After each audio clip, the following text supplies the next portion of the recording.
Hey guys, Scott here, and today, or I guess tonight rather, it's still the same day, I want to look at the meta impact for all of the new perks that we know about. There might be more changes, but I'm pretty sure they listed all the perk changes that are going to be happening. We'll know for sure on the actual PTB launch, but I'm pretty sure they would have listed all the perks by now. There's probably going to be other add-on changes and stuff that they haven't mentioned, but this is what we've got, and I want to go over what I think the impact on the actual meta will be, and if these things are as strong or as weak as people are saying. So let's just go right into it with Vigil. So the actual numerical increase from 20 to 30% on Vigil is nothing really amazing. It's like an extra 4 seconds on exhaustion, for example. However, now it affects Broken, Exposed, and Oblivious.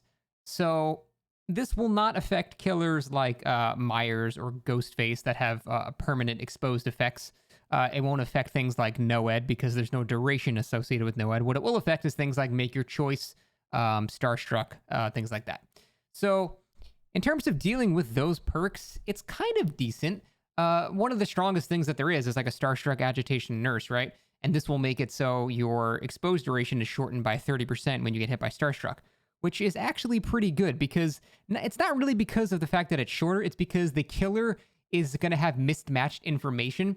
So the nurse might hook somebody, see they have, 10 seconds left on their Starstruck, and then they can see, oh, hey, that guy was in my radius. They'll blink in, go in to hit him, and then they won't go down. And they'll be like, wait, what? You should definitely be exposed, because they can't tell that the person has Vigil until that happens.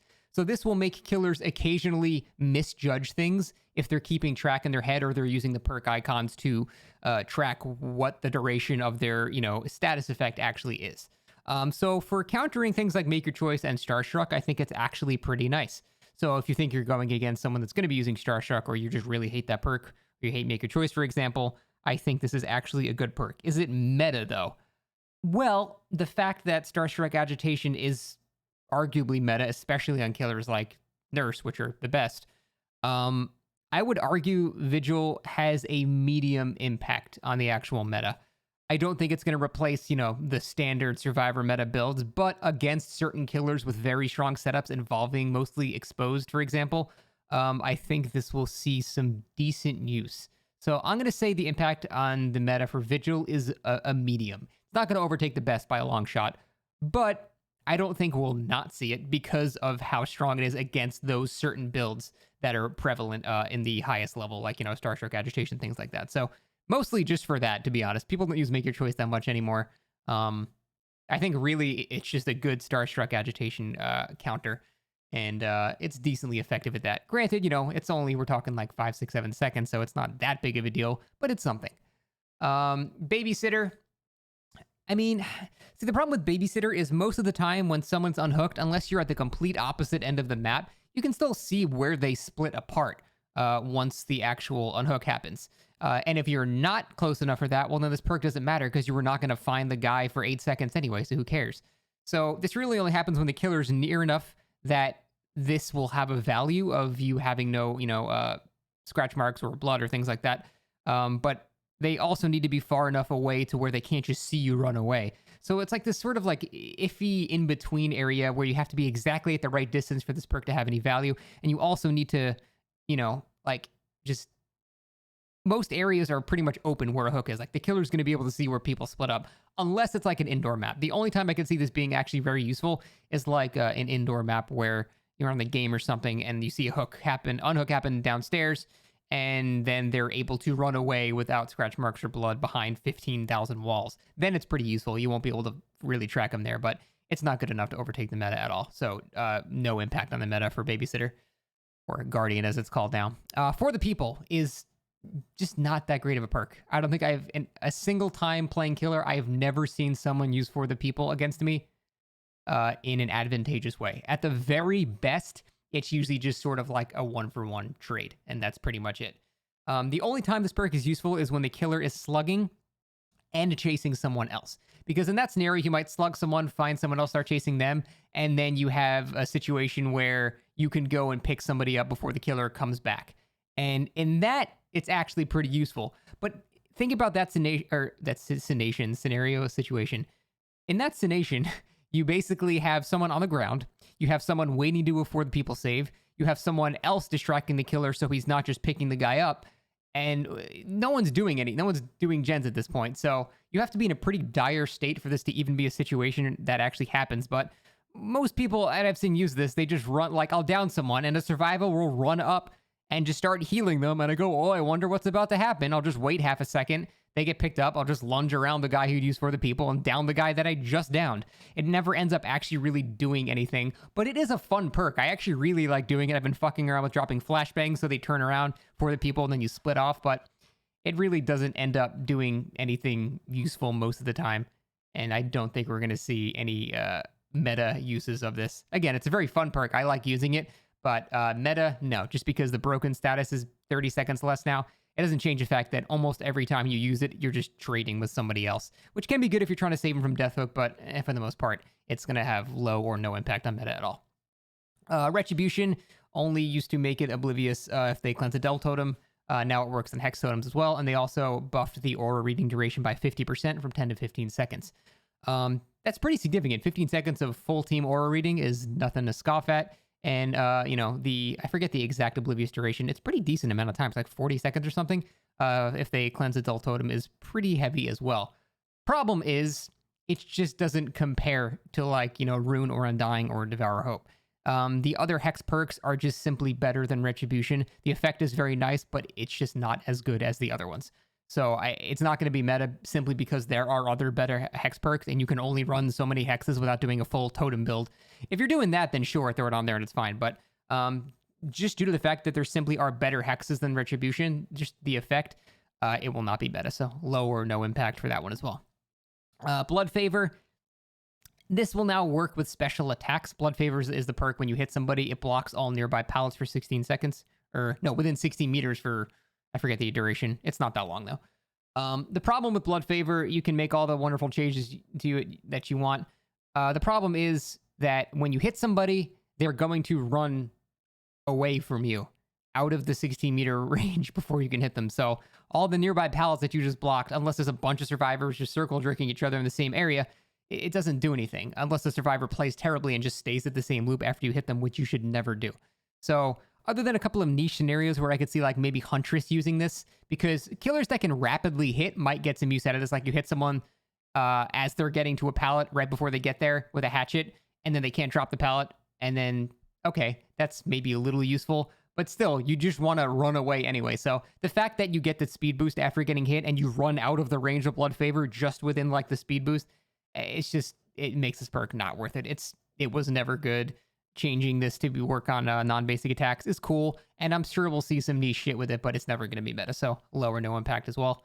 Third Seal, the problem with blindness is it's just too countered by Survive with Friends. If you even have one guy in comms with another guy, you cut the perk's effectiveness in half. Comms just sort of ruins blindness. In solo queue, it's dirty. In solo queue, it's actually very, very strong, but that's the kind of things where you don't need help with that anyway, because solo queue is arguably the easiest part about the game. So, Third Seal, blindness, it's just too countered by communications to ever be considered a meta thing. So, low or no impact as well. Thrill of the Hunt, it is now going to apply to Boon Totems as well for buffing it, I guess. So, that could be useful. This is just guessing. We don't know what Boon Totems are really going to do yet. We know roughly how they work, but I don't even want to comment on this until we know what that does. I'm going to say low or no impact because, again, if you're looking for the protect your other hex, it's Undying. That's the one you're going to use. Thrill of the Hunt is just sort of older. It's not bad, but unless its effect on Boon Totems is really prevalent, I don't think we'll see this doing anything. So now let's go on to the next day, which starts with Windows of Opportunity. So they buffed it to 32 meters, which is a pretty significant buff, and they also removed the cooldown. But again, this is just a perk that highlights windows and pallets. If you're a good player, you know where windows and pallets are. So the problem is this perk works for people that you shouldn't really be threatened by anyway. It works for newer players, which if you're good, you shouldn't be going against now. And it works for solo queue players that can't say, hey, have you used Shack? No, I haven't. And, so it doesn't really affect good players, and it doesn't affect Survive with Friends. So it's good against the things you don't need it to be good against. So this is not going to be a meta perk at all. It's not good enough. But it is good for newer players learning the game. I would definitely say it's very solid for that. But again, are these perks going to be meta? No. Windows of Opportunity will not be a meta perk. Low or no impact. Repressed Alliance is an interesting perk. I actually really like the idea of it. And the buff to make it activatable sooner is really nice. But I don't think it's good enough to be meta. And it is basically used to counter Pop Goes the Weasel and Rune. That's, basically what it's for. However, almost every killer uses either Rune or Pop or even both. So you can get use out of it. It is a decent perk. But it's not better than, the meta that you can bring in to buy even more time. So it's very situational, kind of like Unbreakable where it's situational, but it can result in a really nice play. But the fact that it's so situational makes it's just not going to be meta. I do like that they're making it more activatable, though, at a quicker time. That is nice. We might see it a bit more, but it's never going to be, you seeing an exhaustion perk every game. Like, you're not going to see Repressed Alliance every game. No chance. So I'd say low to barely medium impact on that one. Built to last. So this is one that people were freaking out about a lot. So they're making it so when you go into a locker for 12 seconds, it will fully replenish your item. And then the next time you do it, it'll be 66%, then 33%, and then 0. So basically, you get like 200% of your item, which sounds kind of crazy, right? Bring in a Commodious Toolbox, the wire spool, and you can replenish that basically 2 full times. That seems crazy. But when you actually do the math, it's actually not crazy at all. What it's basically doing is trading consistent progress for spike progress. You're not actually losing you're not losing or gaining any time when you do this. So a Commodious Toolbox, for example, with just no add-ons, saves you about 10 seconds on a generator, which is not insignificant, but it takes 12 seconds to replenish that 10-second bonus that you get from it. So you're actually losing a couple of seconds going in the locker and replenishing it. However, what you're gaining is the ability to do a generator faster than the killer is expecting. So you might have a 3-gen scenario, and you all now have your toolboxes refilled. It might be not a good situation that you're in because you had to spend time sitting in lockers not doing gens, but you might be able to do a spike generator like really fast. Holy shit. You good? Okay. You might be able to do a spike generator like really, really fast, and that might catch the killer off guard. So you're basically just trading consistent gen time for ups and downs. And that's what it is for toolboxes. So you're not gaining any time efficiency by doing this. That's also, by the way, assuming that you just teleport to a locker in 12 seconds. In reality, you have to spend time running to a locker. Probably want to slow vault in there too to not let their killer know where you are.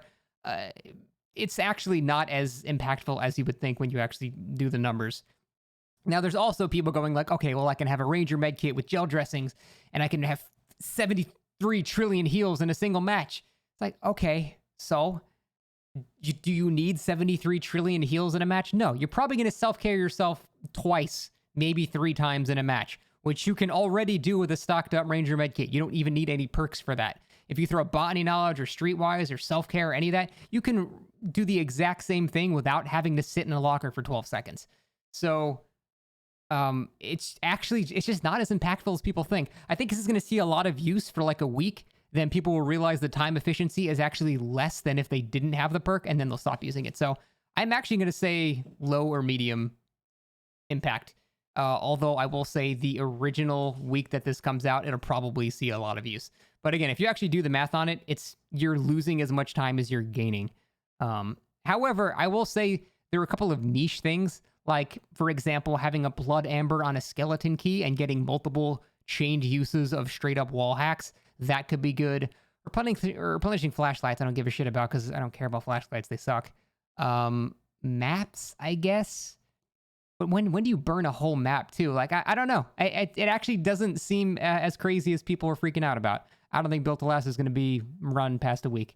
Maybe I'll be wrong. Maybe someone thinks of something I haven't thought of. But the fact that you have to sit in a locker and walk to the locker for 12 seconds, that's just a lot. And I know you can go, okay, well, let's combine it with Head On and Red Herring and Inner Strength and stuff like that. But if you're running Inner Strength, that means you're not running a med kit, which means you're probably running like a toolbox, and then you're again not gaining any time. So I'm gonna say low or no impact. Actually, I think the old Built to Last was actually better because it just worked automatically.